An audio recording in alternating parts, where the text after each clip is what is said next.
প্রথম এই 2 টায়ারের কেক করতে গেলে মনে অনেকটা সাহস লাগতো, কিন্তু এখন আস্তে আস্তে কাজ করতে করতে এতটাই কাজের প্রতি ভালো লাগা, সাহস জন্মেছে যে এখন আর একটা 2 টায়ার কেক 3 টায়ার কেক করতে গেলে আর মনে ভয়টা লাগে না।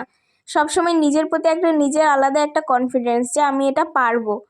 প্রত্যেকটা কাজই হচ্ছে এমন, নিজের প্রতি যদি তুমি নিজের ভরসাটুকু বিশ্বাসটুকু না রাখতে পারো তাহলে তুমি জীবনে কোনো কাজই করতে পারবে না। সবার প্রথম হচ্ছে জিনিসটাকে তোমার ভালো লাগতে হবে।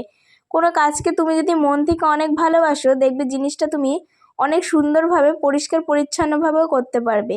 আমার এই কাজটা হচ্ছে ঠিক তাই। আমি এই কাজটাকে এতটাই ভালোবাসি যে প্রথম ভয় পেলেও এখন আমার প্রত্যেকটা কেক করতে গেলে আর ভয় লাগে না। সবকটা কাজ আমি খুব সুন্দরভাবেই করতে পারি। প্রথম ভাবতাম যে এত বড় বড় কেক সবাই কিভাবে করে, উল্টে যদি পড়ে যায়, কিন্তু এখন আমি ভাবি যে সত্যি কিছুই না এই ব্যাপারগুলো করা। আমি এখন মানে এই কাজটাকে এতটাই ভালোবেসে ফেলি যে এই কাজটাকে আমি ছাড়া থাকতেই পারি না। একদিন যদি আমি কাজটা না করি, আমার কাছে মনে হয় যেন আমি কি একটা করছি না।